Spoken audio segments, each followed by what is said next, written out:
All right, morning everybody, and I'm going to open up the work session on HHS Senate Bill 134. This is our work session for that retained bill. So we have an agenda, but before we do, I'd like everybody to stand and join us in the Pledge of Allegiance.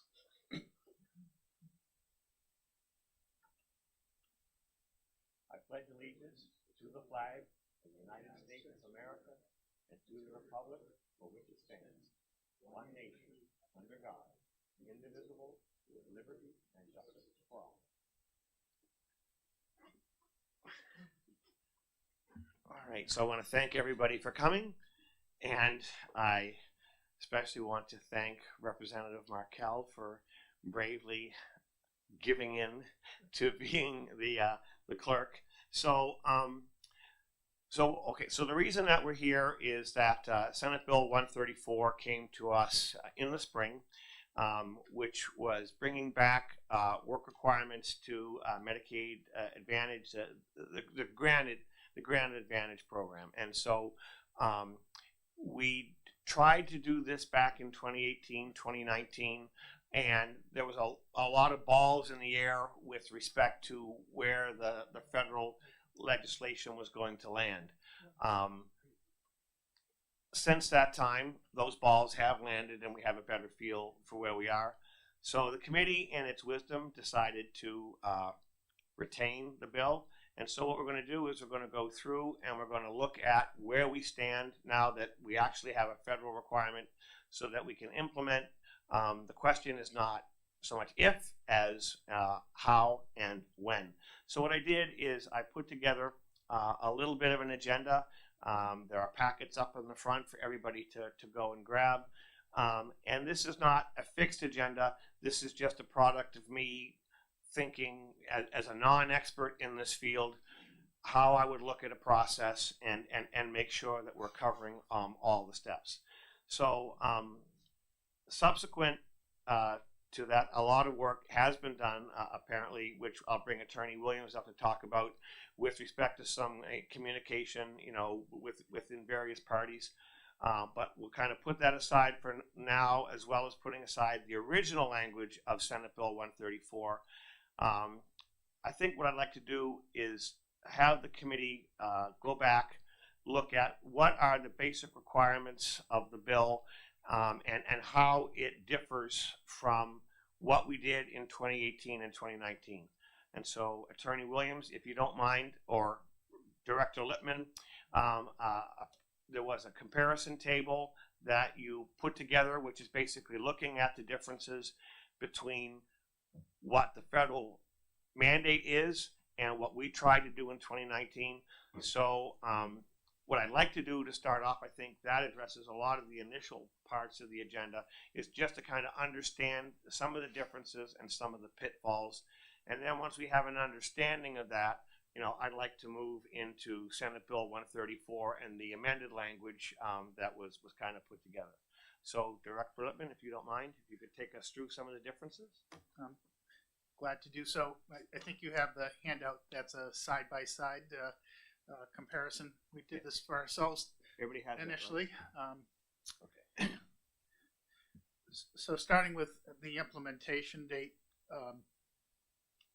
the federal requirement that was passed as part of OB3, that's, when I say that, I'm referring to the One Big Beautiful Bill, or HR1. That's, I guess, the shorthand version that Representative Kofalt had used that I think is pretty convenient to describe it.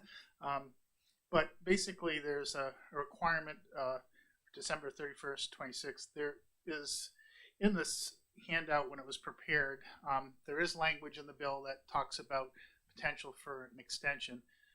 However, CMS in meetings with states has said that they really are going to look at extension requests very hard, in terms of they're not inclined to want to give them, except for real reasons that it couldn't be done. And I think New Hampshire, quite frankly, based on what we did previously, can make this date. I think particularly, as we maybe talk about later, the option of doing it through a state plan amendment as opposed to a waiver would even make it more likely that we could make it with that date and not have to use capital, if you will, with the federal government about looking for an extension.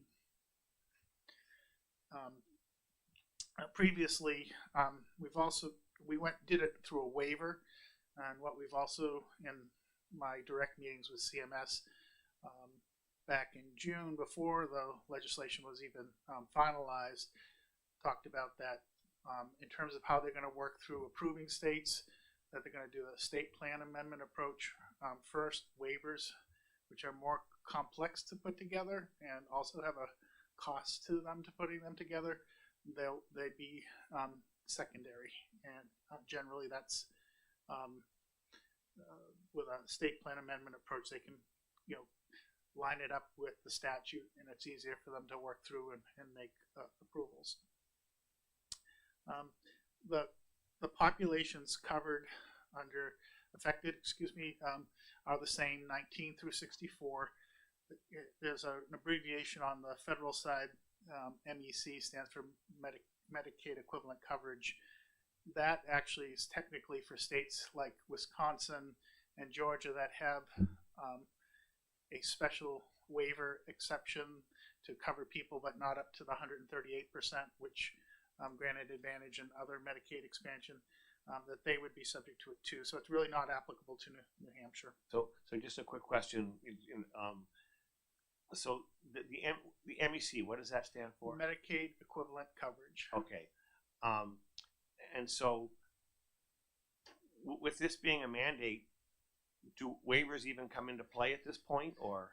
Yeah, some states have legislative action that requires them to do a waiver. Some states wanted to do some things differently than the federal requirement.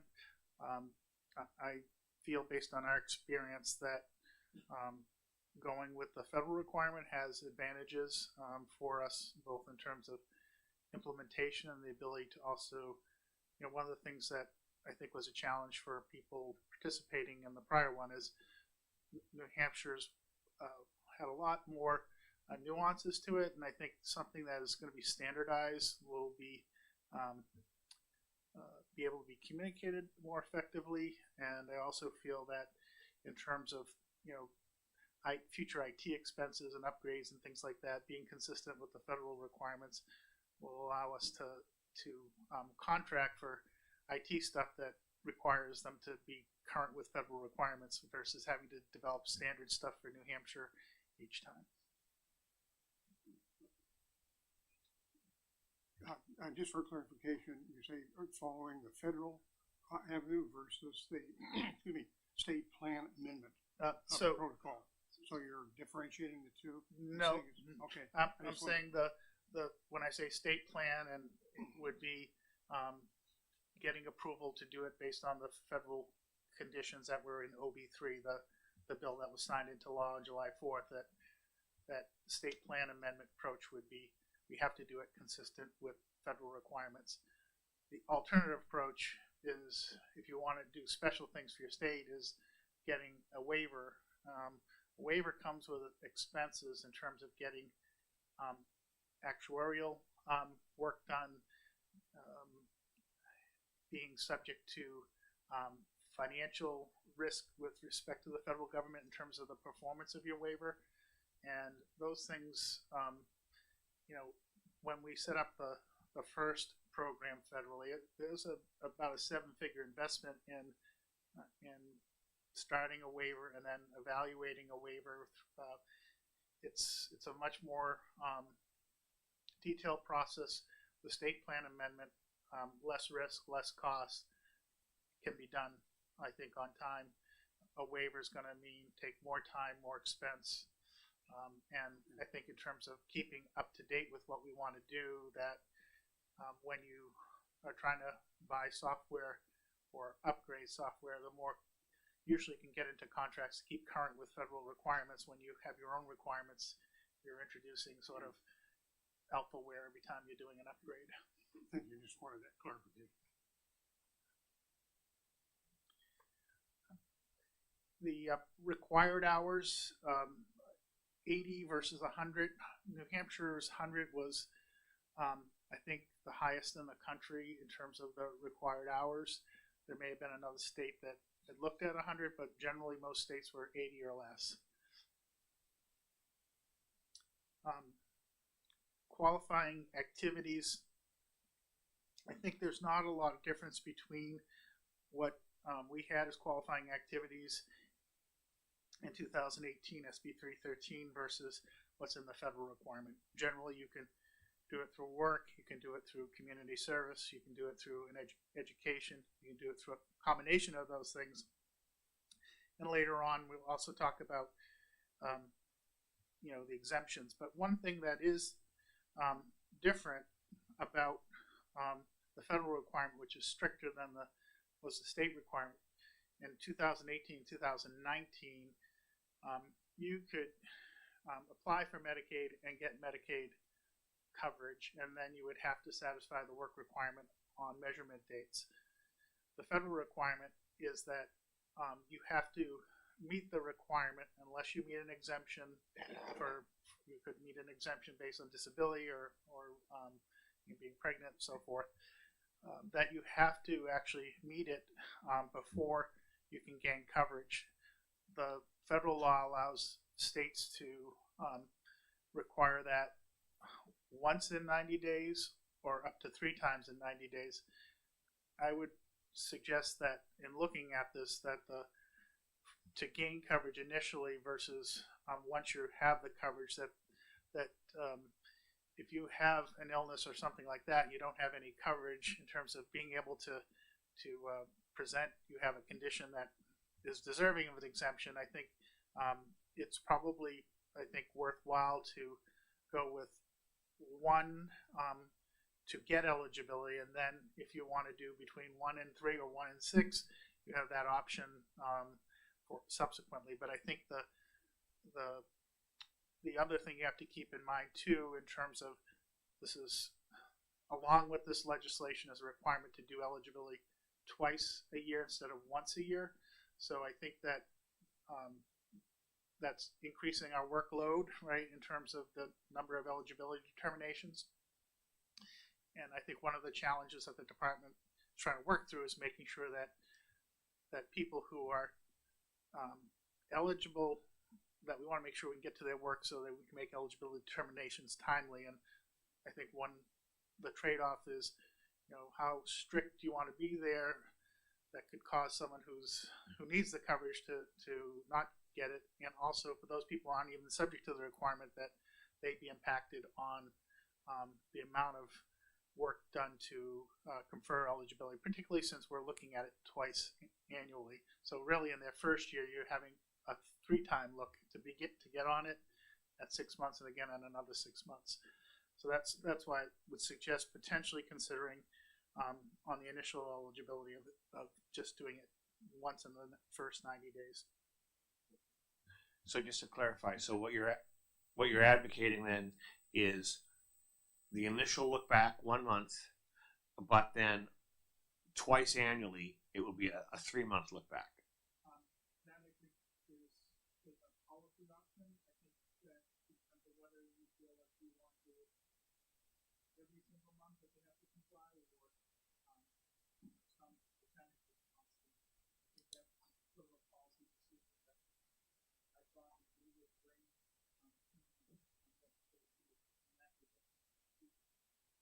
just like the original bill, we have to bring our plan to push this into review and oversight. So I think that talking to kind of pros and cons of how many times we want to do the site. More than once is appropriate. Not the first period on that. It really does policy. Yes. Microphone. So, well, and we'll get into the amended language in SB 134, which I thought left that determination to the fiscal committee. We can discuss amongst ourselves at that time, is that the right place or not the right place. But tentatively in your mind, you're looking at 1 month to do the initial application, a a 3-month look back for the ongoing verification, which would be done twice a year. That's kind of Yes. where you're going right now. That I think would balance the front end part where someone doesn't have health coverage to help themselves if they do qualify for an exemption, and then once they are eligible, that having to meet it at least 50% of the time would be I think a reasonable place to begin, because I think from our initial experience, a lot of people had challenges. When we were stopped by the court, initially there were quite a few people who weren't able to satisfy it to begin with, partly I think because of some confusion in terms of what to do or how to do it. But I think that some balance there makes sense, and then as we get some experience, you can either tighten it or go in the other direction if you felt that was appropriate. And are we certain that we can, maybe I read it wrong. I thought when you selected, I'm going to do monthly or 3 monthly, that's something that the states could decide. Yes. But I didn't know that we could split it up between, for the initial, it's going to be this, and for subsequent, it's going to, I thought we had to pick one. Is that not the case then? And I've asked this question directly to the federal Medicaid director. I don't think they've made a final decision on that, but I think that they're open to that, and I think we'll get some further guidance on that around the first of the year. They have to publish a federal regulation by June of 26, but for us to be able to start by December of 26 in terms of the procurement and the software work that has to be done, we have to start working based on some assumptions. So based on that, Director Lippman, it would probably not be prudent to actually put it in the legislation to say it will be 1 month here and 3 months here if the rules that come out in June of 2026 contravene that, and our state law, which would hopefully would be passed in advance of that, would be in opposition to those federal rules. I think the way we've handled some of those things in the past, that as long as it's federally approved, so sort of the safety net there. So in terms of verification, the 2018 version required most of the work to be done by the individual in terms of verifying. The federal law requires where we have information, like for example, we do access the federal hub on people's wage data. We have access to the Department of the Division of Economic Security. We have access to wage data there, and so where we can verify it on our own, we don't have to require someone to prove it. We're also looking to be one of the initial states that is piloting an app that CMS and DOJ are offering to states. Louisiana is the first state to pilot it, which, if you've ever done like your own taxes on like a TurboTax platform, and you want to pull down your bank statements or your investment statements or a mortgage statement, draw it right down. They're creating an app. They're trying to help people with the compliance part of this, and that will pull down, assuming their wages are through like an ADP or a provider like that, or that they're doing gig work like Uber and Lyft or a DoorDash, that they'll be able to pull down the data themselves to do a verification, and it will be in a format that'll be easier for our IT systems to process in a more automated fashion. So I think that the verification requirements are somewhat comparable, but there's in the federal law, there's similar to other eligibility where we have information and it's reliable, where we should use it. So I would say there's not a big difference there, but it's a little bit more leaning towards, making sure people who weren't able in the past to pull down their own information or get it from their employer, that there's an easier way to do that. And so we're working already to try to get ourselves in a position to be able to be one of the early piloters of that. And what we've heard from Louisiana is that they've had a good experience with it in terms of helping quite a few people. It doesn't help someone who's self-employed. Again, you have to be going through one of the aggregators like an ADP. So, based on the 2019 rollout experience, how many people do you think would fall into the self-attestation where they might need to use this app? Is it going to be a big percentage, or? I think based on Louisiana's experience, it was about 20%. I don't really have a better estimate than that for New Hampshire at this point.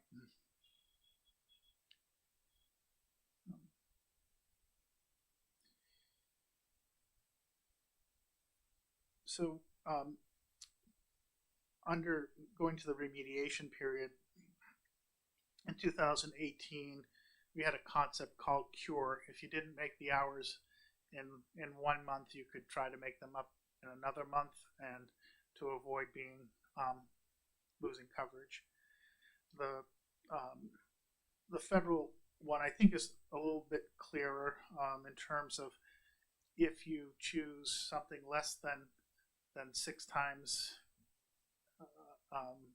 that someone could, cure it themselves by meeting it certain percentage of the months in that 6-month period. So since we're doing eligibility twice a year, you sort of, I think the cure concept was very hard for consumers, if you will, to sort of figure out.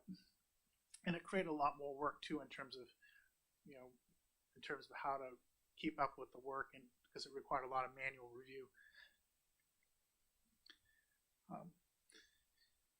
In the exemption category, I think the federally they landed on for parents and caregivers of children under 13 years of age versus under 6.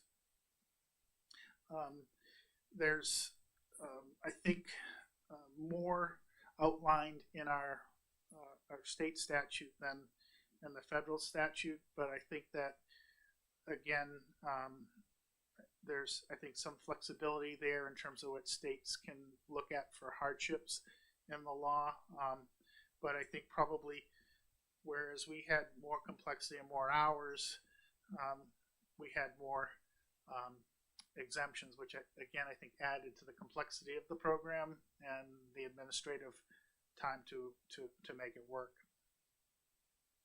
From that perspective, I know that these are the mandatory exemptions. Yes.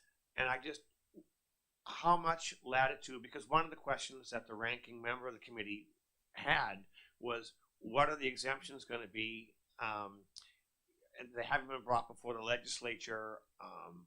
Is the fiscal committee the right place to go? And she was very in on how comprehensive are the exemptions. And they are a bit of a departure. Yep. Like I'm looking at domestic violence, hospitalization, etc.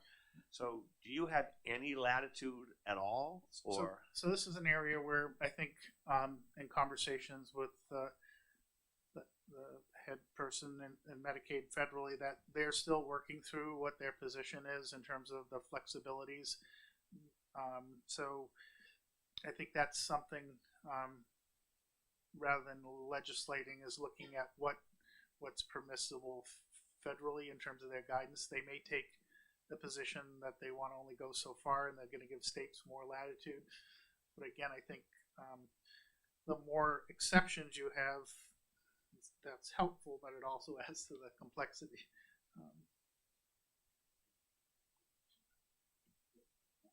Representative Harnett. Thank you.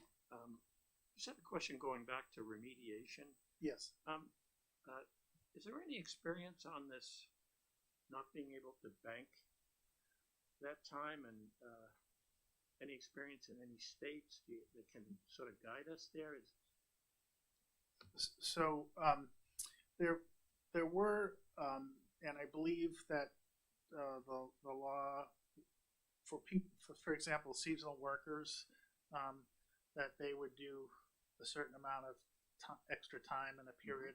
I think there's a way to work through that issue, and I think again the concept of banking is again how the structure and how complex you make it to kind of to keep on, because what we don't want to have happen is administering this program is to make our other programs work less favorably either. So I think that's we have some ways to go to improve, I think, on regular eligibility, and we appreciate that the legislature appropriated some money to help us catch up in that space.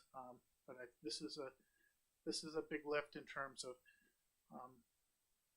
twice as many redeterminations on about a population that's about 56,000 today, and also they're changing the look back period where people can get coverage from 90 days to 60 for standard Medicaid and only 30 for regular Medicaid.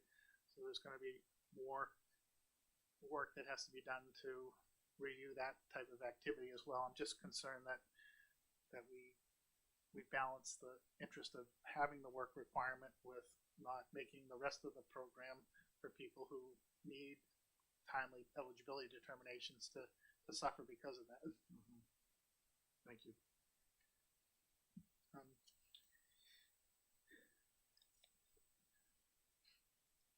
So I think on exemptions and hardship, I think there's more to come on that in terms of what might be equivalent to our good cause. I know one of the hardships that they had specifically identified is if you, for example, had a family member that was receiving health care in another state, like someone was, hospitalized at Children's Hospital, for example, the parent might need to be, out of state and have to take time off from work. Those are the kind of things that I think we want to be careful about in terms of how people are affected by this. There are more specific outreach and notice requirements. There's also, as mentioned earlier, there's also an appeals right if you feel like the state made the wrong determination on the information you sent. But we have to start communicating to people by a year from today, basically, is when we'll be required to give people notice that this is going to be coming into effect. And my intention is to start earlier than the minimum notice period, but I think that we need to spend time informing the people who are subject to the work requirement about how they can comply. I think in the end we want to make sure that people who are eligible remain eligible, and those who can't remain eligible, if they have a valid reason not to be, that to be considered for that. But if they are not eligible, they're not eligible, right? And the other thing that to note in the federal law in terms of why we also want to be careful about this is that in the past, if you didn't meet the work requirement,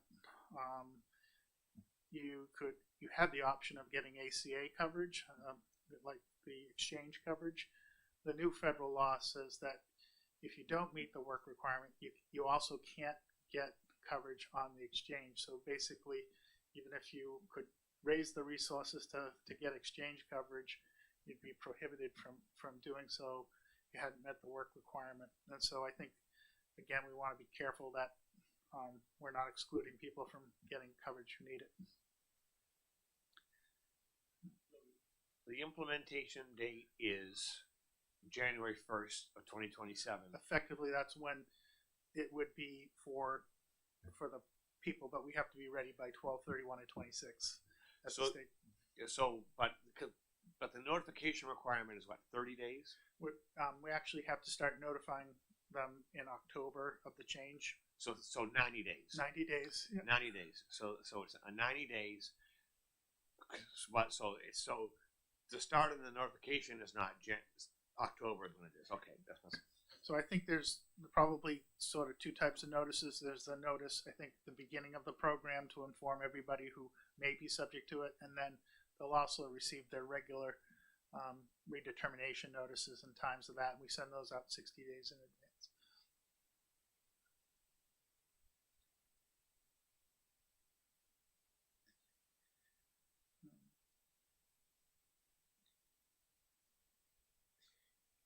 Again, I think I touched base on the disenrollment rules already, which is that the person has a chance if they feel like the state didn't interpret the information that they provided, or that the exemption that they felt that they earned, if you will, based on their condition, or that they have a right to appeal that. Previously, we had, suspension of eligibility as a sort of a middle ground step, and I think that, again, that added a level of complexity that I think the federal statute, deals with more cleanly.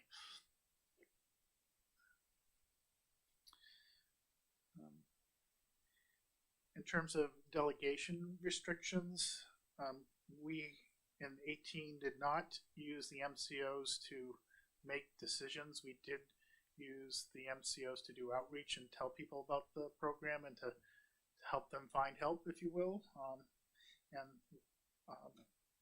The federal law makes it clear that you could not use the MCOs to make a decision. I don't think that's where we wanted to be anyways, but they make that very clear.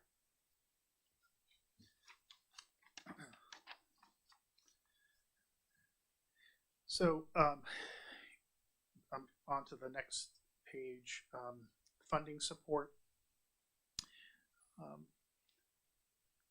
There in the OB3 bill, there was $100 million for states that will be divided evenly. We expect to get about $2 million to help cover the cost of implementation. Our initial estimates, based on what we know so far, is that that would be enough for us to make the IT changes we need to make to upgrade what we had previously built. So I'm pleased with that because there's no appropriation, and yeah. Yes, I'm expecting about $2 million.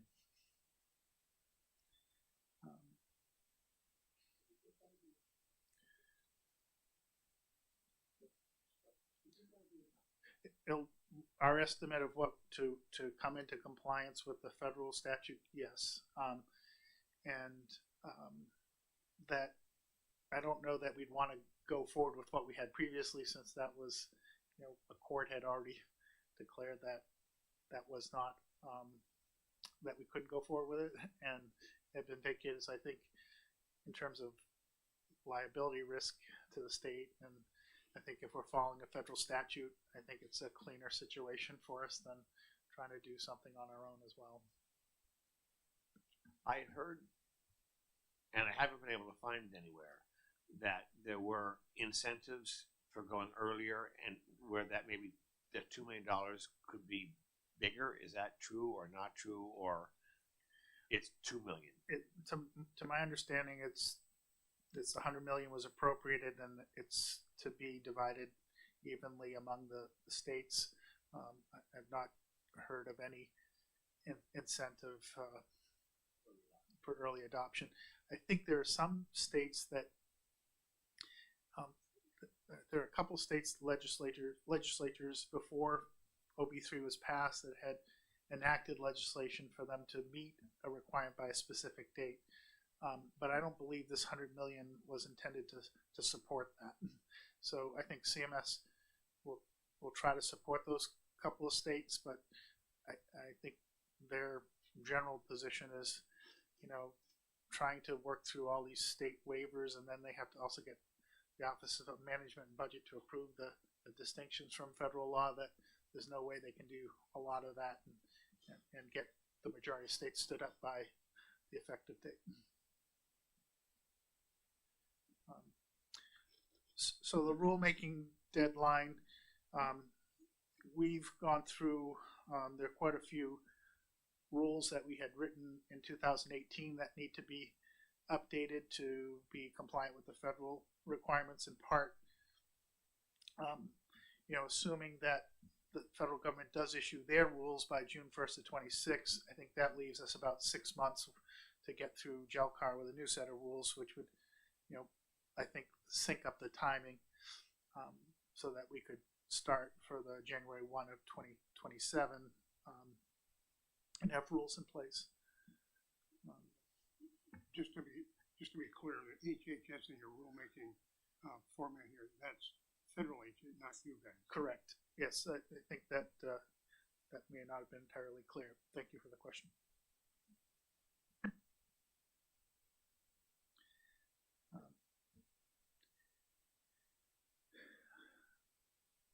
So in terms of I think we all know about 2018, 2019 that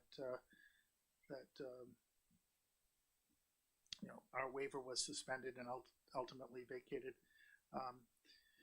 So the federal law OB3, some of the specific things that are in that law, the Congress enacted limitations on what CMS could waive under their regulatory authority. So how they can deviate from the federal law is somewhat limited as well. Question though. Sure. That does beg the issue of other further. I mean, it is a law. The feds have put out a law. They put out a law before, and it was reviewed and terminated. Why can't that be the same step here? Just because there's a new law, and we're trying to meet that. Why can't that be adjudicated as well?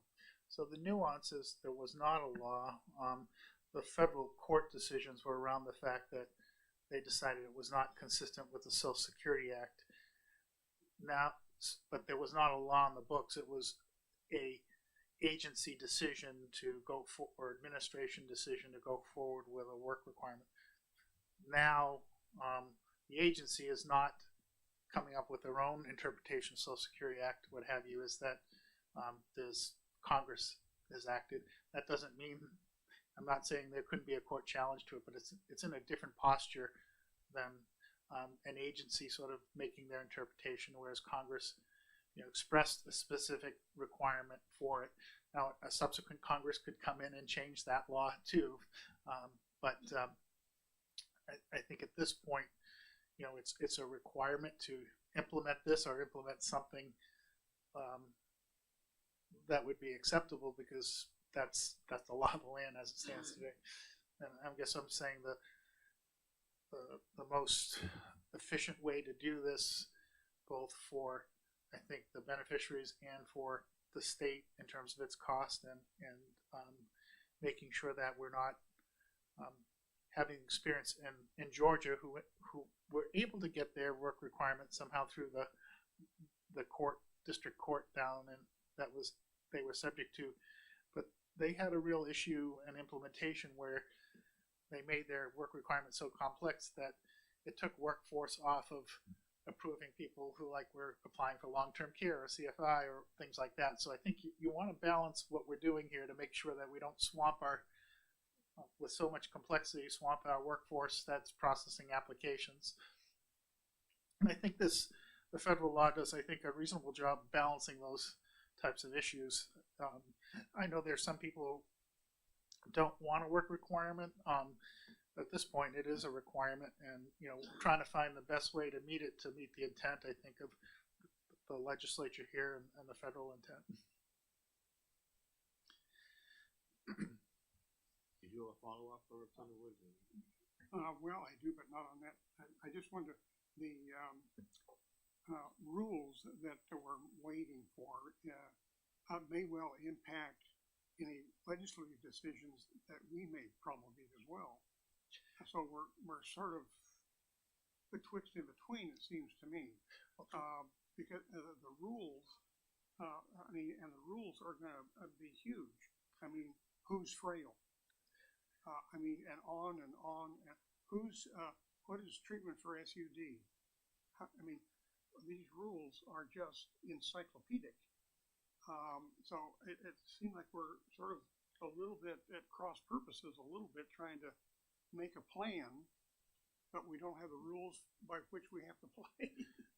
Sure. So I think that way to work through that state plan is much more flexible than a waiver, and so I think there's a definite date that Congress has put in place. We've definitely heard that getting an extension is not something that'll be favorably looked upon. I think that having the ability to amend rules, for example, I think on the issue of medical frailty, they may leave that issue to the states, or they may give some broad guidance. We've heard that likely sometime again in early 2026 that they'll try to give us some what they describe as steerage as to where they expect to land, so that we can work on building our systems and preparing ourselves. Because if we had to wait until July to get any June to get any indication, I think hardly anybody could make it. So, and I think that's the concern, is the fact that these are only coming down in June, but we have to be sending the notifications out on October 1st. Yeah. So this has kind of got me thinking about, I don't know that we want to be building in too much rigidity into the state statute for that reason. But I think we have the amended language that we can talk to kind of flex that out in a little bit, and we'll let Director Lippman continue going down through this list. Yeah. So in terms of the sort of a side by side, I think we've walked through that and tried to summarize some of the things below in terms of key differences. The 80 versus 100. I think they're, at 100, New Hampshire had the highest requirement, and most states were at 80. I think again, if we're looking to have something that is less subject to challenge, I think being consistent with federal law seems to be the place to be. And also I think generally in the state plan amendment, we have the option, if we see that people are successful and it's easily able to be done, to make adjustments.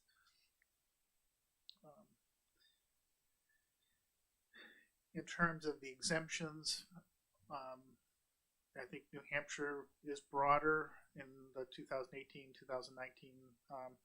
space, but I don't think we've heard yet fully what CMS is going to give state discretion on in terms of those exemptions. But I do think that in large part the major ones that we would want are there, and I think that some people would look at I know there were two different views in the legislature on exemptions for children, but I think that where the federal landed is probably again a safer place to be, given some of the dynamics in terms of the cost of childcare and its availability. Representative Harden?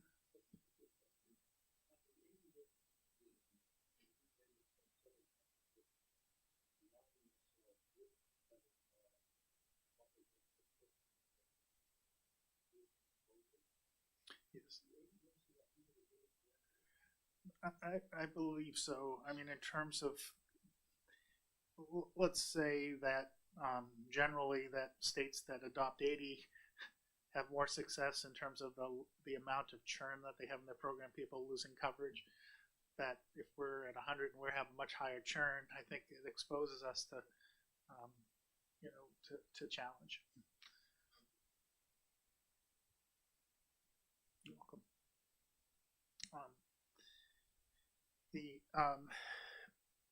The enforcement of, I think in terms of the conflict of interest between what the MCOs can do, I don't think we ever envision the MCOs making decisions. We definitely want to engage them, as we have with the unwind from continuous coverage and previously. they have direct contact with their members, and that's an advantageous thing. And they have an incentive, honestly, in terms of trying to keep people covered, because there's no revenue to them or opportunity to earn if they're not covered at all. And quite frankly, we have seen with under HB2, our state law, moving back to pre-COVID eligibility rules, that our enrollment has dropped from 185 roughly at the end of June to about 178,000 at the end of at the start of September. And in terms of keeping 3 plans in the market, which gives the state the best financial leverage in negotiating contracts, 150,000 would be the absolute minimum that you would want, that any MCO would, 3 MCOs would want to participate in the market. Generally, they need at least 50,000 to make it worthwhile. And right now, we have 2 MCOs in the low 60,000s and 1 MCO hovering around 50,000. So I'm concerned that, or I would say that they would be concerned to try not to have unnecessary coverage losses, because it affects their viability, to be in the market. And I think we have much more leverage when there's 3 of them versus 2, because you're required to have 2, and once you have 2, they have the leverage, and we lose it.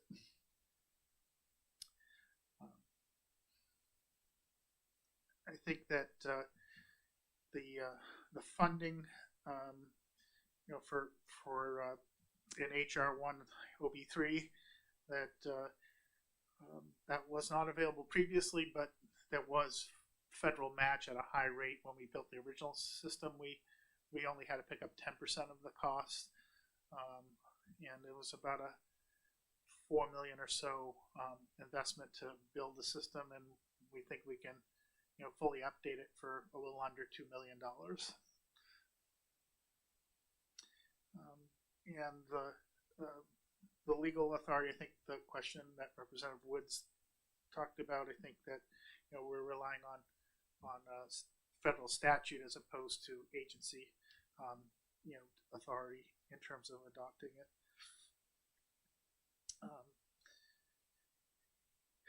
Again, I think the use of available data is sort of the next section. I think the requirement to not put a burden on individuals where we have information already, which I think is appropriate. We do that in other parts of the program as well. I think that we have external records that we can check for wage data, look for how compatible that is. I think that is better than self-reported data, relying on that alone. And then the timing of verification, we talked about that already in terms of if there's flexibility to do it before you get coverage versus when you have coverage. If that's available to us, I think that's a smart choice.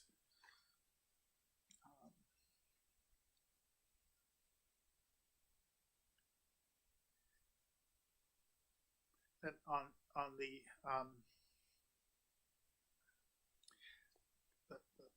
the last page there, it's number 4, ex parte review required. Basically, it's saying that you need to do that if we have the information available on initial and in ongoing eligibility to use available information. And there's a little chart there in terms of what we use to verify records. I would note here that that the SNAP program, Supplemental Nutrition Program, which I think many of you are aware of, also has a work requirement. Someone cannot be subject to 2 work requirements. So if you're subject to the SNAP requirement or you're subject to the Medicaid requirement, you don't have to meet both. You just have to meet one. TANF also has a work requirement that I'm less familiar with, but generally the federal laws, and that was also true in our waiver, you can only be subject to 1.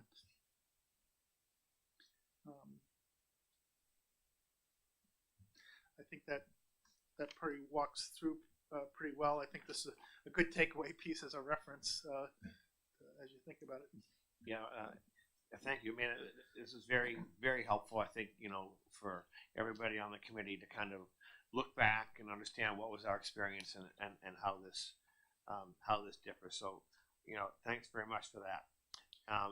What I want to get on to, now that the committee has had an opportunity to kind of take in that landscape and understand those differences, Attorney Williams, it might be a good time for you to come up and just kind of talk us through. We do have some amended language, which I did send out to members of the committee in advance, but we haven't talked about it in compliance with 91A. So this is going to be our first chance to really talk about it as a subcommittee. So maybe you could just kind of walk us through some of the background on this, some of the details, what it's trying to achieve, and then we can kind of talk about it from there.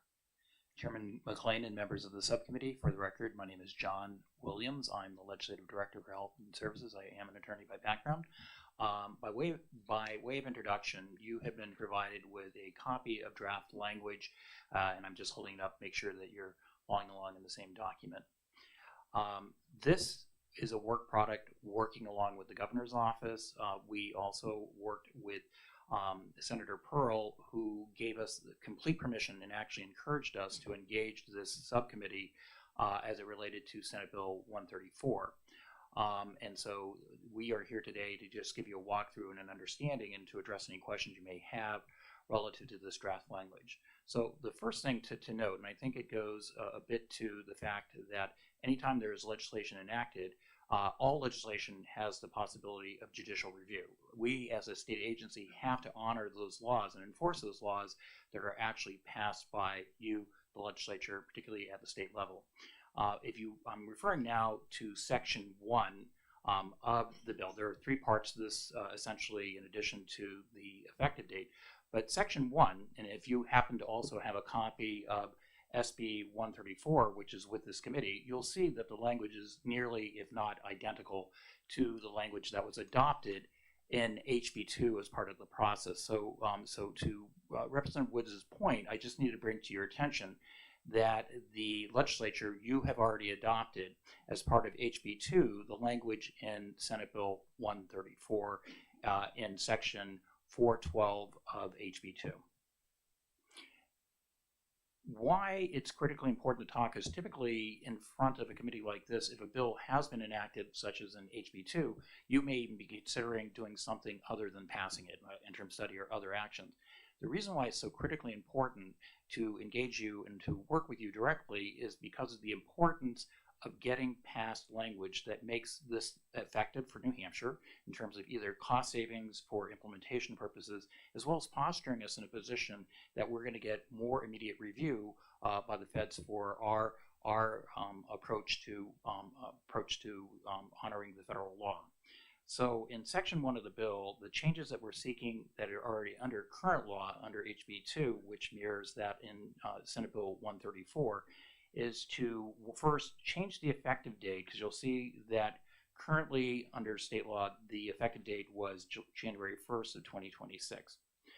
We wanted to make it very clear that we need to honor the intent of the legislator, the importance of accountability under the work requirements, and to have the law go into effect as soon as possible. It's very clear that this legislature wanted this to go into effect as soon as possible. Therefore, we added, working along with Senator Pearl, the language, and again, this was reviewed and approved by the governor's office as well, on an earlier date within 30 calendar days after publication of the federal application template.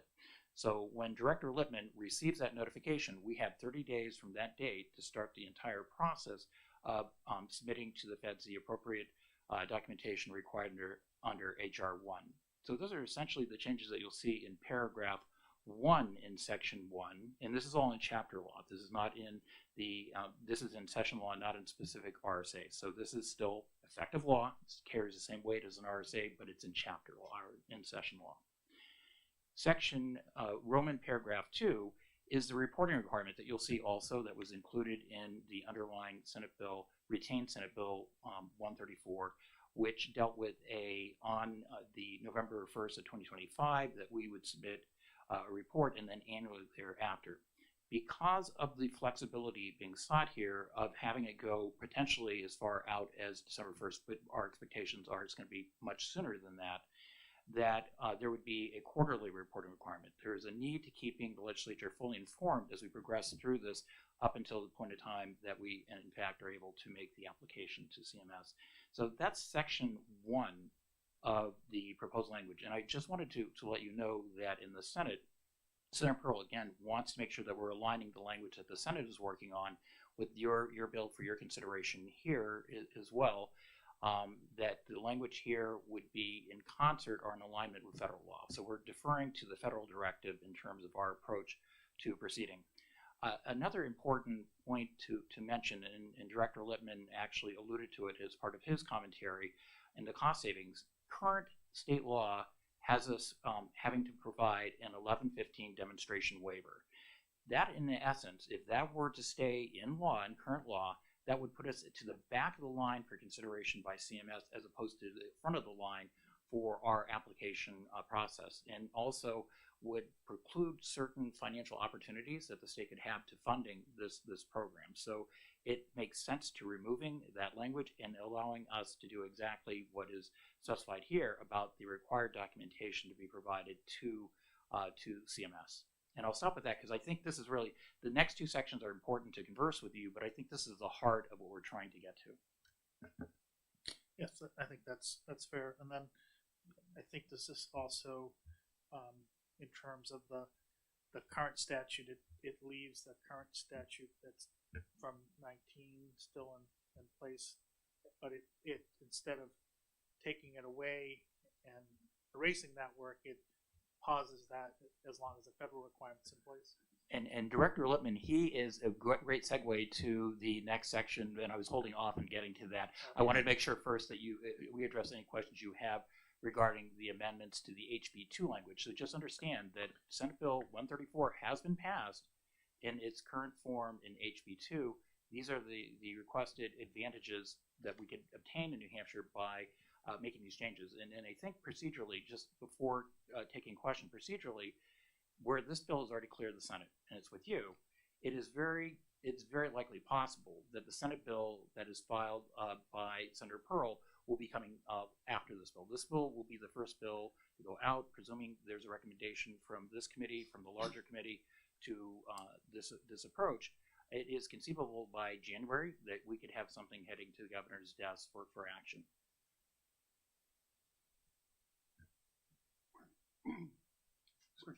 Representative Woods? Just a couple of points of clarification for myself.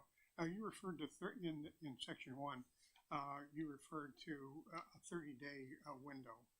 That was, but I don't see 30 days relative to any of the landmarks here. Could you clarify? Yeah, so Representative Woods, I'm not following you because the version that I'm working off of has a 30-day upon publication of the federal template. So once the federal government provides us with the template for making the application, we have 30 days upon receipt of that to file with CMS. So maybe you're working off of an earlier draft, and my apologies if you're not working off, because you probably printed this off earlier. Yes. Do you have, Representative Woods, do you have this version here? I'm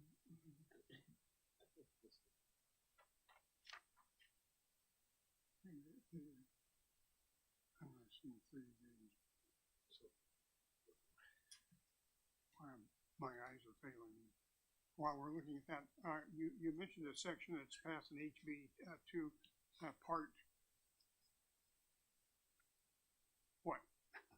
So HB2 is big, and I wanted to look at it. Certainly. So if you go to section 1 and you go to what is being amended, it amends 2025, 141, colon 412. So essentially, that's chapter law. That's chapter 141, which is HB2, and it's found in section 412. Okay, I did have the wrong on the one you just handed me, Commissioner, that it does have the 30-day calendar, and I'm not too sure. I must have downloaded this earlier or something. Sorry. So HB2 has waiver in law. However, this amended language where waiver goes away, now we're on a plan. And there were two benefits that you talked about. First of all is we get money. So if this doesn't pass, we lose the $2 million? That's my first question. So we wouldn't lose the $2 million, but we would probably have to spend more than $1 million to implement an 1115 waiver. So in terms of having enough to complete the system changes, we'd be investing it in getting a waiver. And a waiver is time limited, and you have to renew that. And so there's ongoing costs that don't exist with the state plan amendment. And since HB2 didn't provide any appropriation, this is, I think we're putting ourselves in a difficult situation financially in implementing it to do it otherwise. And it's the preferred, I think, approach by CMS. So, and the second benefit that you talked about is that we go to the front of the line, not the back of the line. Correct. And there are many people, some people just don't agree with work requirements. So they might come and they might say, okay, so we're to the back of the line. Do we care? So what are the negative consequences for those folks who would say, I'm not a big fan of work requirements anyway? What are the negative consequences of being at the back of the line? So I think that one risk is sort of probably related to federal match in terms of if we're not complying with the federal requirement and we haven't received a waiver of an extension of time. I think it's you're talking the federal match of our whole Medicaid program? Of components probably related to the expansion population. And so I think that doesn't, to me, make sense. And so to spend money on something, not only would we have to spend money on 1115 waiver, but what an 1115 waiver means is that we're agreeing that what we're doing is as cost effective as what the federal requirement is. And if it's less effective, we have financial risk there as well. Okay. So, and that's important information to understand clearly what those consequences are. Also, so to kind of follow up on Representative Wood's question, the federal government has a June 1st deadline of getting their rules together. So this 30 days, calendar days here, that means we are required to, within 30 days of whatever that date is, they could come April 1st. It doesn't matter. Whenever those rules come out, April 1st means May 1st, we are submitting our plan to CMS. Yeah, yes. Okay. And I think the other thing is HB2, the language was January 1st of 26 was the date to submit an 1115 waiver. It could take us longer than a year to. It took us 9 months last time to get through the process, and that was pretty fast in terms of in 2018, 2019. And as I said, it did come with expenses, actuarial expenses, an independent evaluator. It's a lot of work that won't produce any value and will delay our compliance and the risks that go along with that. Yeah, and one last question that I have before I turn it over to some other folks in the committee is just Roman 2 of Section 1, where we're looking at the quarterly reporting. That's to us. That's completely, so all the federal law can change. That portion, that's just us.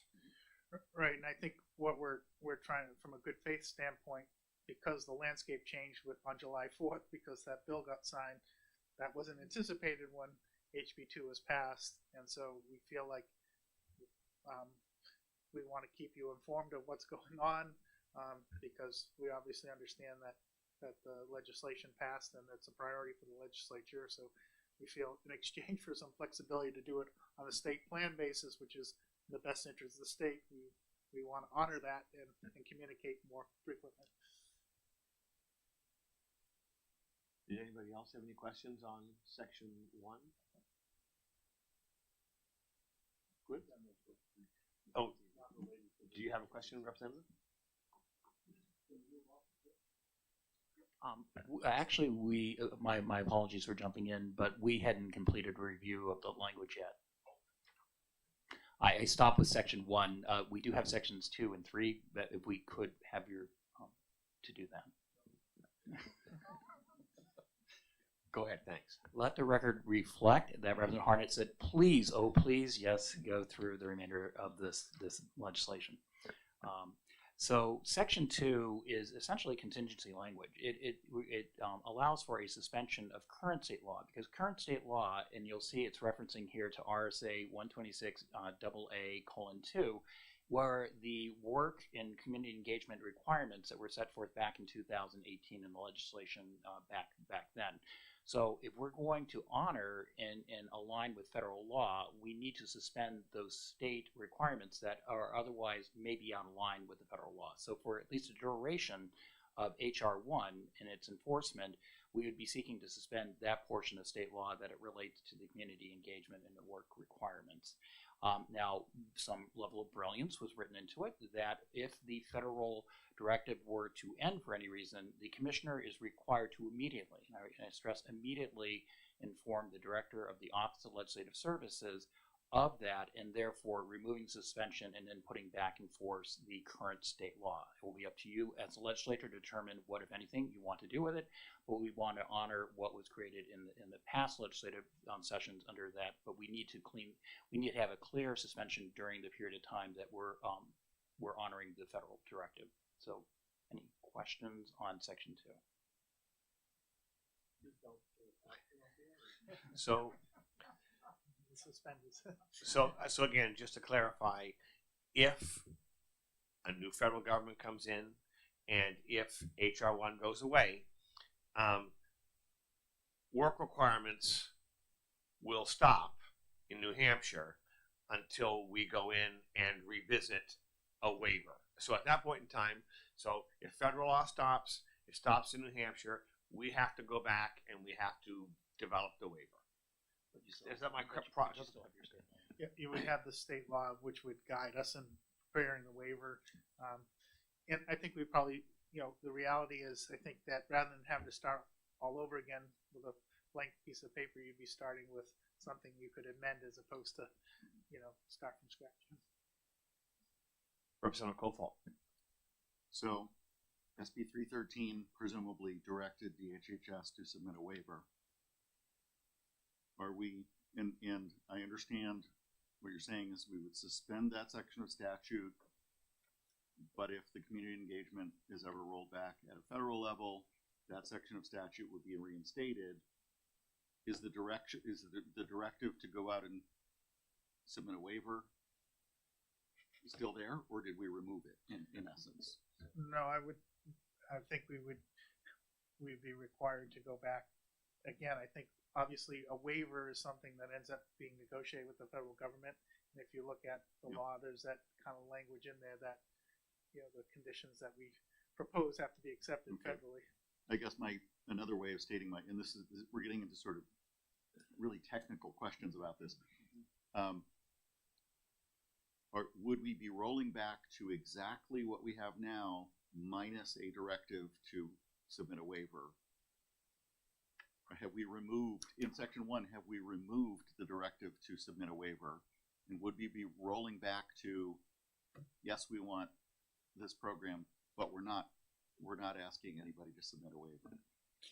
So the only way, if the federal law is backed out, the only way for us to do a work requirement would be to get a waiver. So, and I think the statute as it exists today would, and I think the language that was chosen was do a waiver because that was the only way it could be obtained. And now that there's the federal law, there's another option. It may be 6 of one, half dozen of the other. I mean, I think if the law says we want this to be in place, it's assumed there would need to be a waiver submitted, or an application for a waiver submitted. Yes. However, I just find it curious that we're very explicit about making that directive in 313, but we would essentially be removing that in this version. So I don't know if that matters, but I think it matters in terms of the option of the of an application, meaning like a state plan amendment, is that we can get the result of the federal requirement without the time, effort, cost, and risks associated with doing a waiver. no. I mean, so I guess what I'm asking is if in section 2, if we say, you know, in the event of the elimination of the federal community engagement work requirements program, there's a report and a new waiver shall be submitted. Is that necessary? It is a wonderful question, and you can tell I'm pausing now. I'm actually putting on the old days of the attorney hat. And I think what Director Lippman explained is that if we're restoring state law, the only way we could do those things is through the waiver requirement. If you want to be more explicit in putting it back in there, again, belts and suspenders, you could certainly consider that. My pause there is just making sure that we have alignment with what the Senate is also doing. So as long as, if you're making those changes with good communications with the Senate, that they make those same changes within theirs. And also, this version has been run by the governor's office, not just by our legal counsel and our agency. And I would want to make sure that they were included in that conversation to making sure that they saw the need with that. It also raises questions, even going back, because I think these are great questions, you know, because our goal here truly was to restore state law, because that's the intention here, holding people accountable under the community engagement work requirement, and that was the goal here. And I don't think anybody was trying to get around maybe a mechanism to doing that. I understand that the question I'm asking is really technical and perhaps insignificant, or perhaps not. If it is insignificant, then the provision in the original law that said the HHS shall submit a waiver is not necessary. If it was necessary and we took it out, do we need to put it back? I don't know the answer to that question. I think the bottom line is we would be rolling back. You know, we could perhaps ask the question of whether we put something in at the end of section 2 that says, you know, and the Department of Health and Human Services shall take all necessary steps to, you know, to implement that with the federal government. And Chairman McLean, and in response to that, you can certainly look at the belts and suspenders approach. If you do go to that approach, it's just making sure we're aligning the language with the Senate and perhaps also engaging the governor's office as well on that particular proposal. All this section does in section 2 is suspend current state law. Yep. Okay. So if we're already obligated to doing those things, and all we're doing here is suspending, we're not amending state law. We're just suspending it, and this would just restore it upon immediate certification by the commissioner to the director, to making sure that it's understood that the state law then goes back into effect. Okay. Yeah, because as I understand it, and I'm not as advanced in the law as Representative Kofod, but as I understand it, what this does is this says if the federal law ends, we go back to existing state law. And if we go back to existing state law, which requires that we implement a work requirement, if we failed to submit a waiver, we would lose our federal money. So, correct? I think in the instance of that, we would be failing to comply with state law. Okay. Which I'm very fortunate not to have had Representative Kofod as one of my law professors, because it certainly makes one pause, because it was a very good question that you raised. But also I can look over to Representative Woods and saying, he's thinking right now, aren't we going back again in time to the thing that the courts, I get that. I understand where you're coming from. So with that, President McLean, unless there's any other questions on section 2, I could certainly take your committee through section 3, which is, well, does anybody else have any questions on section 2? All right, then. Proceed. All right. So section 3, you'll see existing law that was created as part of the SB 313 from 2018, when at that time the Granted Advantage program was a demonstration. We have now moved past that, and it is a program in and of itself. So what this language does is it strikes outdated language about a 5-year demonstration program beginning on such date, and just takes that language out and then includes there that the Granite Advantage program shall be implemented and administered by the department. So it's a fairly innocuous change. It's more cleanup than anything else, but I have to let you make that determination, because anytime I use the word technical changes, it becomes something very much not technical.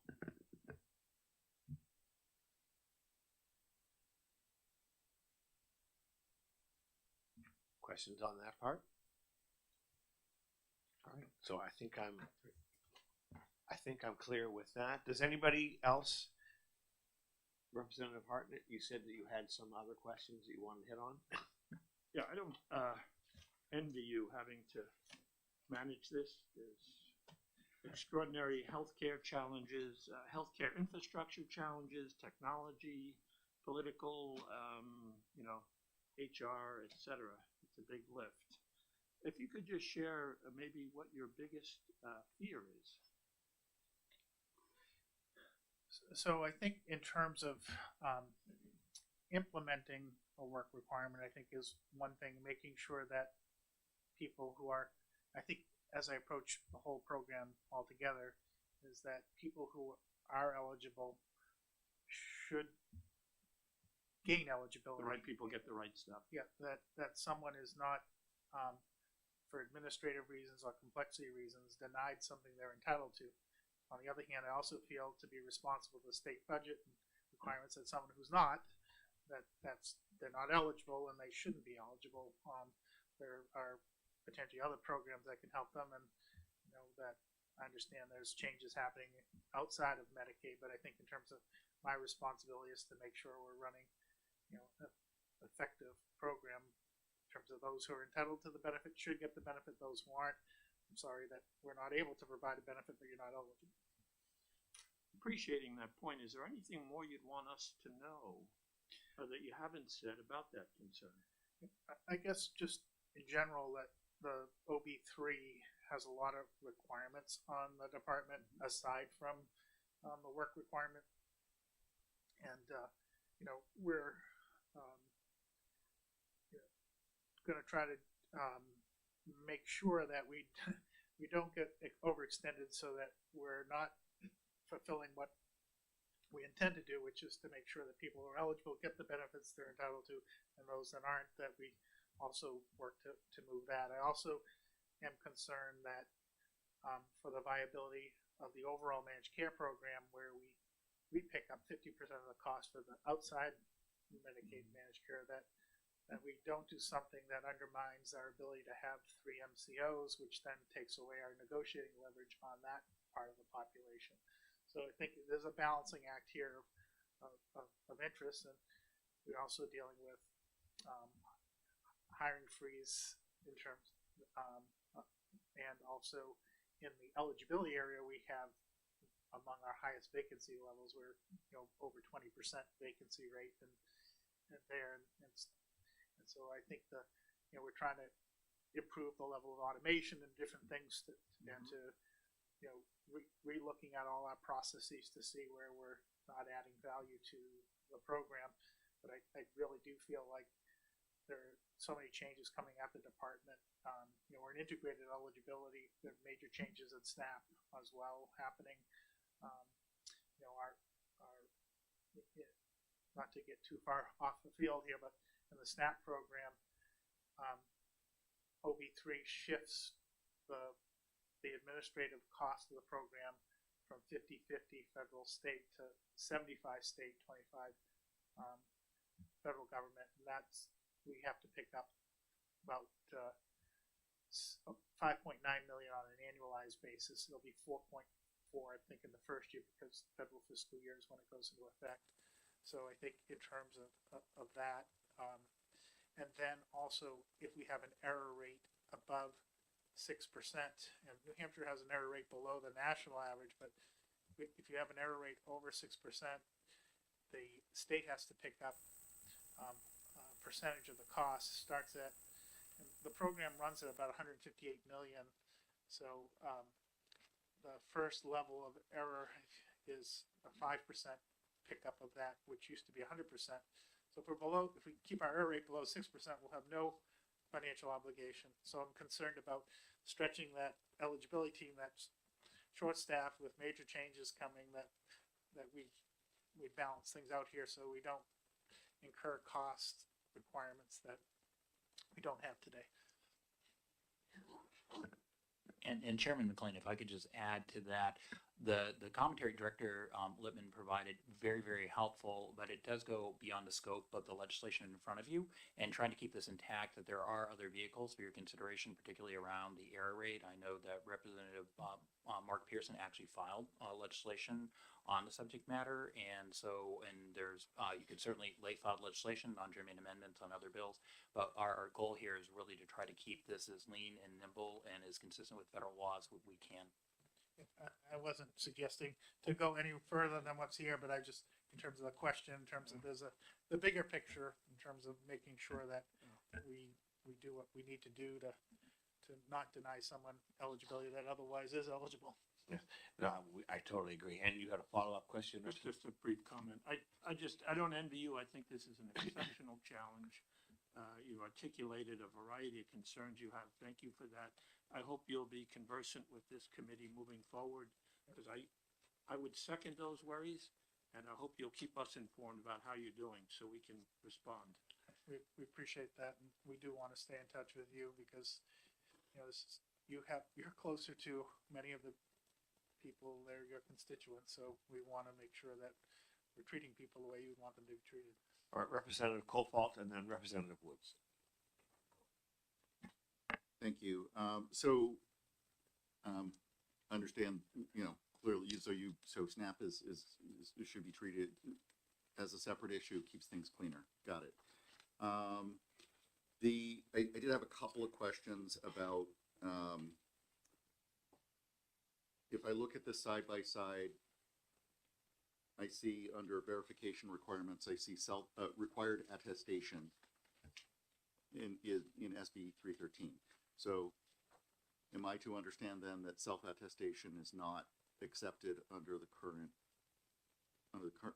existing New Hampshire law under SB 313?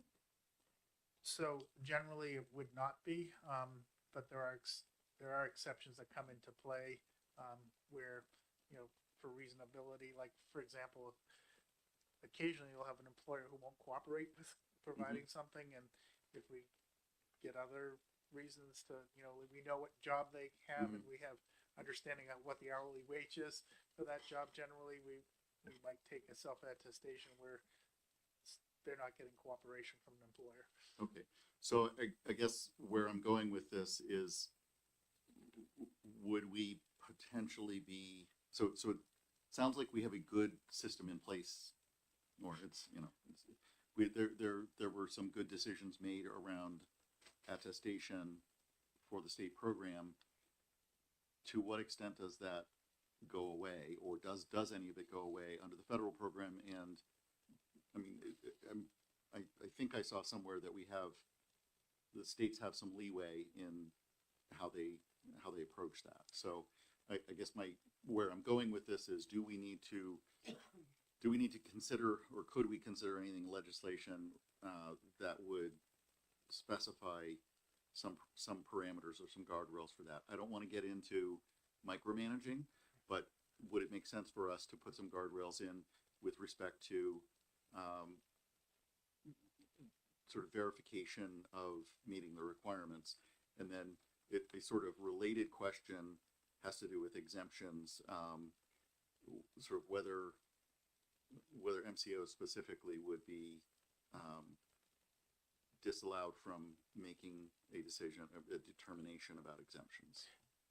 Decisions have to be with the state. Okay. They could, for example, if they know, because they're providing care management, that this individual is under cancer treatment and they wanted to supply information to the individual to help us make a determination, we certainly can accept that, but we get to make the decision. Okay.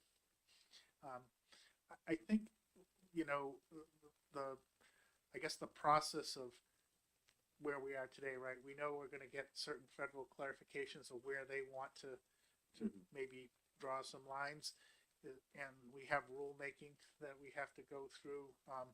That you do have oversight in the joint legislative process in terms of the rules. I think to foreclose, I think something, eligibility is a constantly changing area, federally. And so I think it would be better to make sure that we're, compliant with federal law, because if we're saying to do something not compliant with federal law, then we run the risk of audits there. And one of the things in the Big Beautiful Bill OB3 is that error rates under Medicaid, there was a little bit of leeway previously, and I think it's 28 or 29. There won't be any leeway, be taken away, and we receive financial penalties. So I'd rather have a little bit of flexibility there, and the fact that, I think we communicate frequently and look at what's happening, that you have that oversight that way.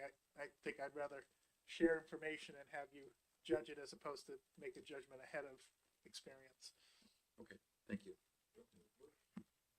Yeah, thank you. I just want to, if you would like, expand a little bit on your comment about where your concerns were, and that is getting the appropriate care to the people who deserve it. We know from reading a lot of literature that number will not be zero, the people will lose their insurance. And you may not have a good handle in providing numbers, but do you have a sense, or do you feel like you could comment how that picture will look like in New Hampshire? And then as a watershed of that, we know that people that don't have coverage are actually more expensive. Do you have a sense of that watershed? And again, it's nebulous at this point, I understand, but we're seeing this direction go, and we will be faced with these problems. Do you have any insights for us? I think during the federal public health emergency and then the ending of it, we got some experience, and we can see some experience based on the eligibility changes we have, is that the number one reason why someone loses coverage is that they fail to complete their redetermination process. And so we go above and beyond, I think, most states in terms of, we have the MCOs do outreach before their redetermination date goes by. We have a couple people within our Medicaid unit that when we see someone who has vulnerability, that we're making phone calls to check on that.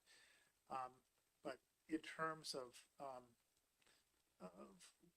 I guess the fail-safe in Medicaid, unlike other programs, is that we're always open. So if someone were to close, they can reapply and they can get some retroactive coverage.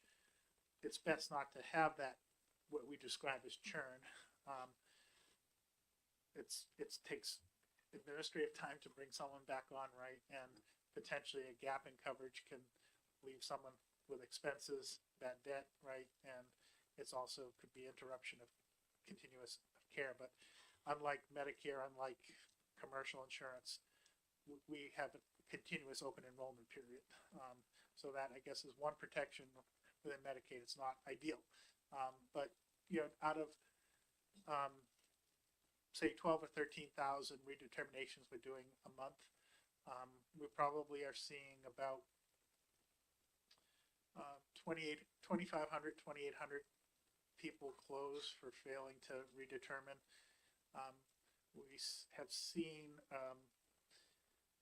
people who come back within like a 30-day period. About 10% of the individuals who close will reopen within 30 days, meaning that they get a notice that they're closing and then take an action. And beyond that, I don't have further insight to provide, but I do think that that the quote, just to give you some sense, under the federal flexibilities and the provision of compatibility of information, the flexibilities that we had in place that were removed to be consistent with pre-pandemic levels, we were closing about between 900 and 1,300 people roughly a month. And today we're closing between 3,500 and 4,000 based on those flexibilities going away. And so there are people who will reapply and new people coming on. So the net change is, probably closer to 2,000, looking at just what we saw from the end of June to the beginning of September. So I guess that there'll be more churn, which is not a good thing, but it is recoverable. And I think that, we're doing more than I suspect any other state is doing to try to, communicate, provide options, connect with their providers as well to try to, get them to complete the redetermination. There isn't, excuse me, I just need a drink of water.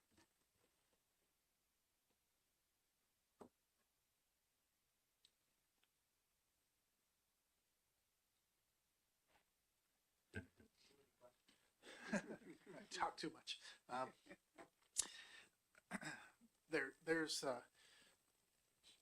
There's work to be done here. That I think we've done a lot. We need to do more, particularly with work requirements. That's one more way that someone can not remain covered, and checking twice a year is also another risk. But we're going to do the best we can do in terms of trying to be innovative to try to help people. And I know I'm talking to some individuals that are strong proponents of the work requirement, that they want to see us do what we can do to support people and complying. And that's, again, I think the way I'm trying to motivate the staff is that we have an opportunity here to help people stay covered who are eligible, and that's an important part of our job. I in no way meant to reflect that you weren't doing a huge job. No, I know that from serving on Health and Human Services Committee and the Oversight Committee as well. And my reason I wanted to raise the question is because we will be facing that, regardless of how good a program you have, there will be a shortfall. And there will be consequences. And that was my formation. I didn't mean to reflect it. I didn't take it that way, sir. Oh, thank you. I just feel like we're fortunate to have the flexibility that have a continuous open enrollment, and we certainly, it's helpful when we, the eyes and ears of legislators who refer issues to us. We want to help people. That's why we're here. So take a drink of water. And so I just kind of want to bring it back to the legislation. I mean, Yes. the job of this subcommittee is to look at this legislation, to understand, is it bulletproof? Because ultimately our job is going to be to go back to take this to the whole committee and ultimately the whole legislature to say, yeah, this is the way that we want to go. And so, going back to the legislation, taking into account some of Representative Coldfault's concerns, some of Representative Wood's concerns, definitely, the final rules about self attestation aren't there yet. The final rules about exemptions and flexibility aren't there yet.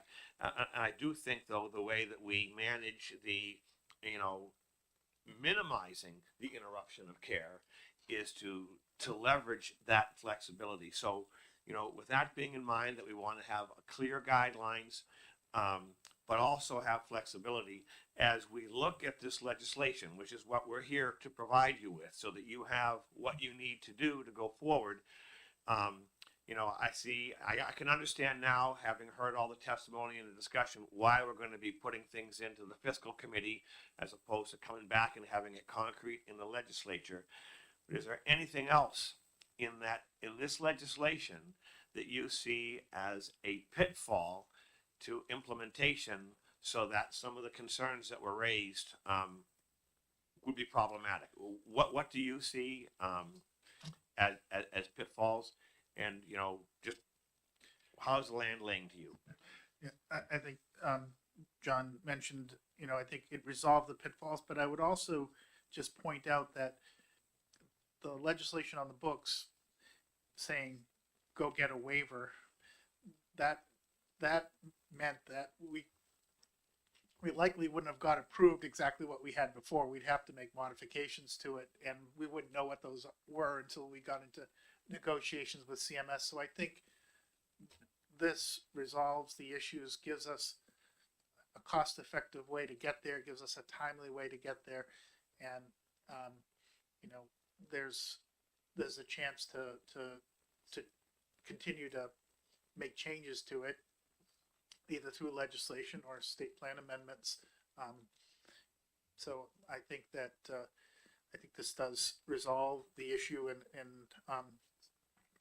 I think better meets the legislative intent, which was to get a work requirement in place. And I think now that there's a federal statute, it gives us also, I think, some belts and suspenders that we're not relying on an administrative agency's decision, but on Congress's decision and the president. So with that being said, if nobody else objects, I did kind of write down a kind of an implementation timeline just so that the folks in the committee could kind of get a feel for as this thing. So we don't know when the rules are going to come. It could be April 1st. It won't be after June 1st, supposedly.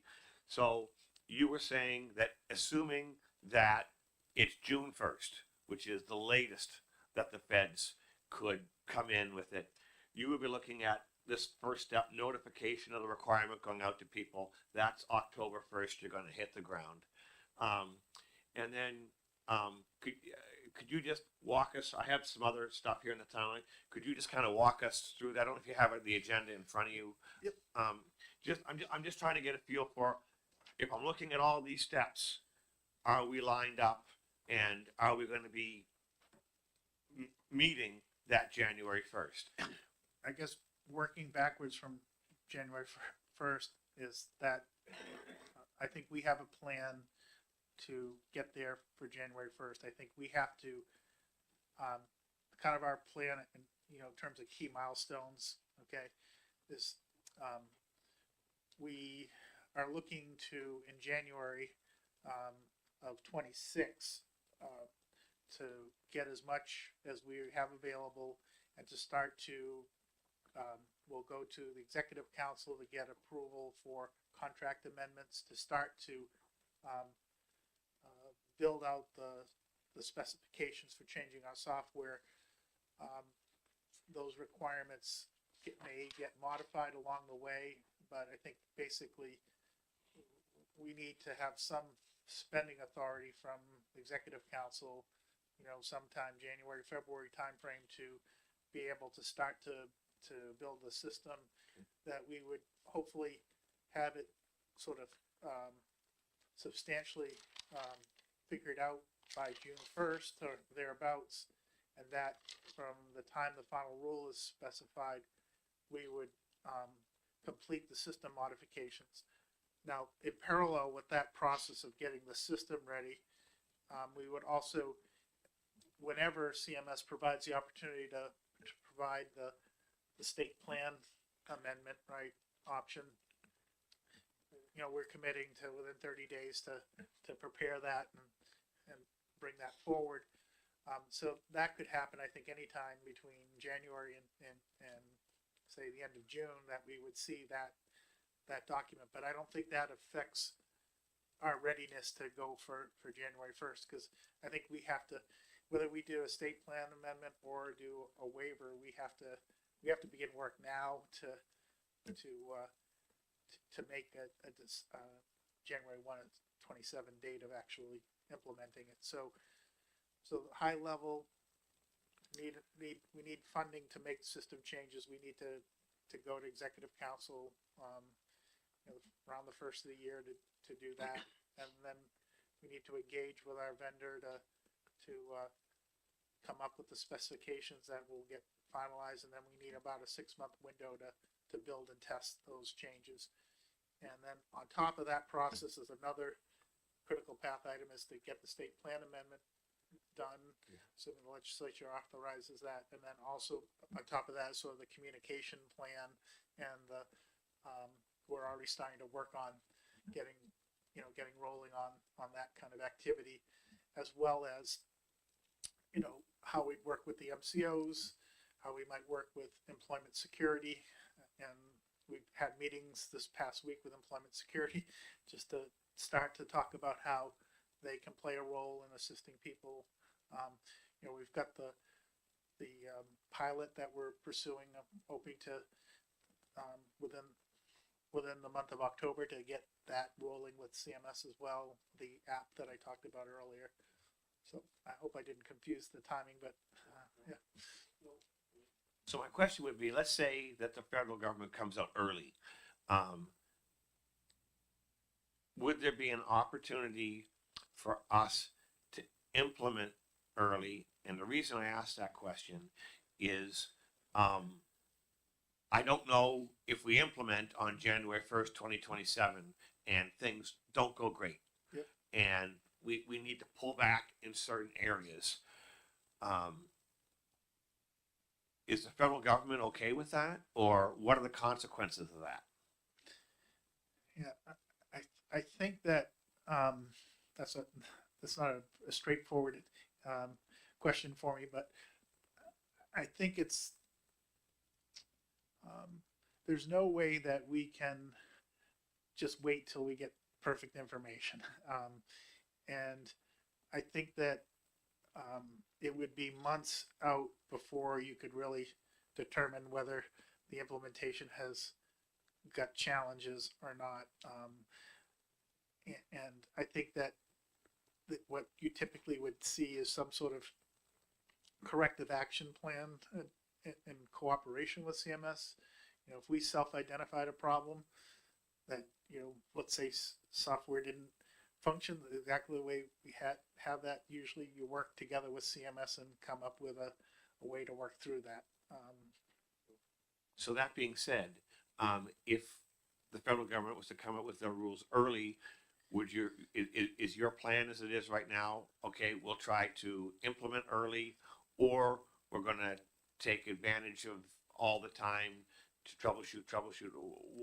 What is your thought? What is your approach in that eventuality? I think doing it earlier than the time frame, the minimum time frame, I think adds more risk to the quality of implementation. And you want time to develop your specifications. You want time to have the code written. You want time to test it. We want to do work with,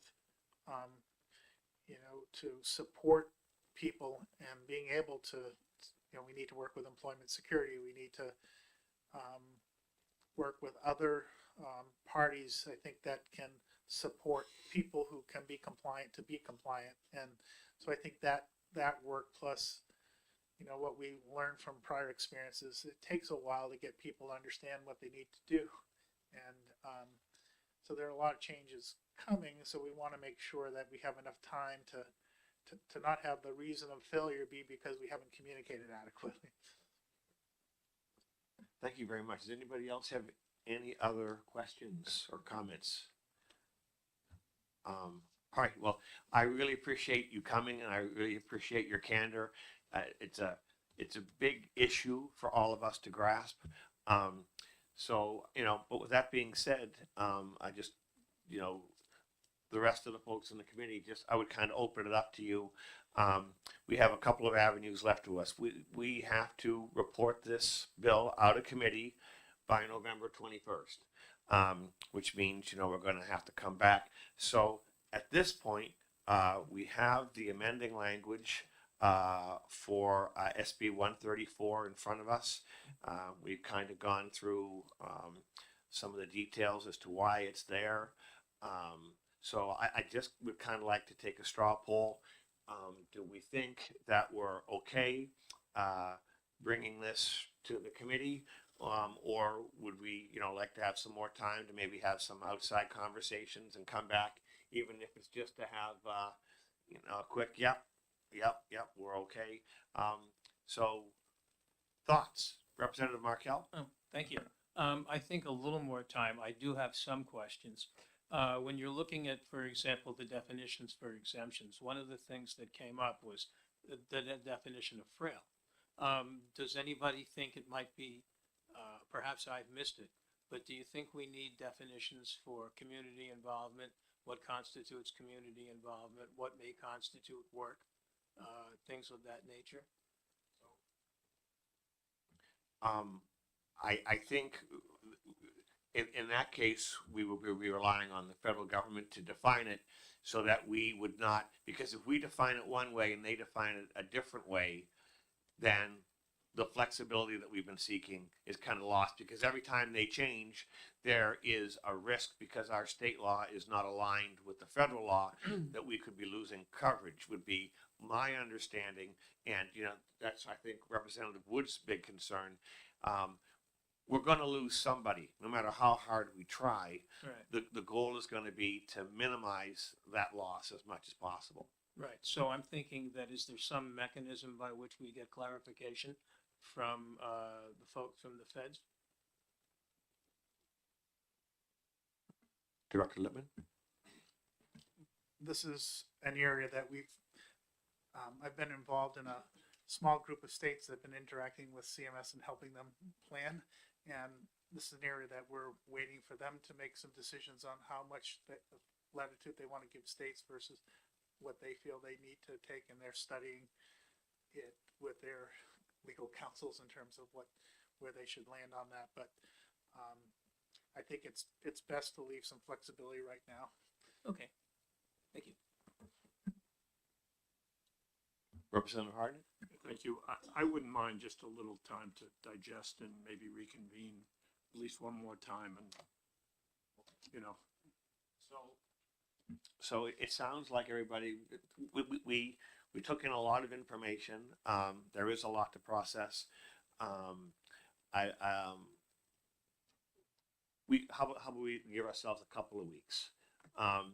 Yes, Representative Kofal. Yeah, I guess I mean, for the benefit of the folks in the room, I guess my take on this, and I suspect everybody's on the same, more or less on the same page.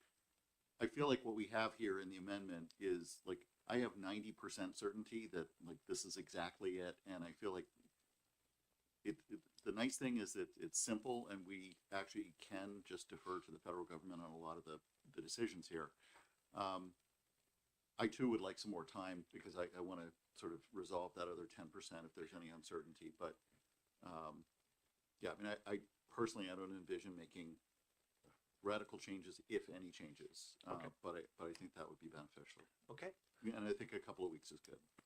So yeah, I mean, I think a couple of weeks, that gives us a chance to get together, talk it through, and if something does arise, it gives us wiggle room to have some of those discussions with some of the outside parties to come back and meet the November 21st deadline. So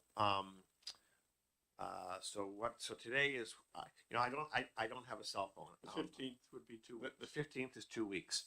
So that's November 15th, October 15th. There we go. Does October the 15th at 1 o'clock work for everybody? Not for you, of course. All right. Oh, do you, is that whole week difficult, or, I can say I'm out of state the 16th and 17th. The 13th, that Monday, is Columbus Day. Tuesday and Wednesday for me are personally mostly booked at this point. so do we want to But I go can the say, I following mean, week? If we, but I mean, it also might, like, I don't know how long the Met-Dish study committee or how long that is likely to meet. But I booked it 1 to 3, so I mean, I don't know if we could do something before that. We could go the following week. I think that'll still give us enough time. That'll still give us a month. How's everybody looking for the week following that, which would be 22nd. October 22nd? I got one thumb up. Director Lippman? Okay. October 22nd, 1 p.m. So what I'll do, Don't you wanna know if we can make it? what's that? Well, I got a thumb up. I got thumbs up. So, I was just checking, you know? all right. Everybody gives me a hard time. Okay, that's fine. All right. So, I will set something up for October 22nd at 1 p.m. Any other thoughts or comments before I adjourn? Okay, well, I appreciate everybody coming and helping out, and we are adjourned, and we'll meet again on October 22nd at 1 p.m. Thank you.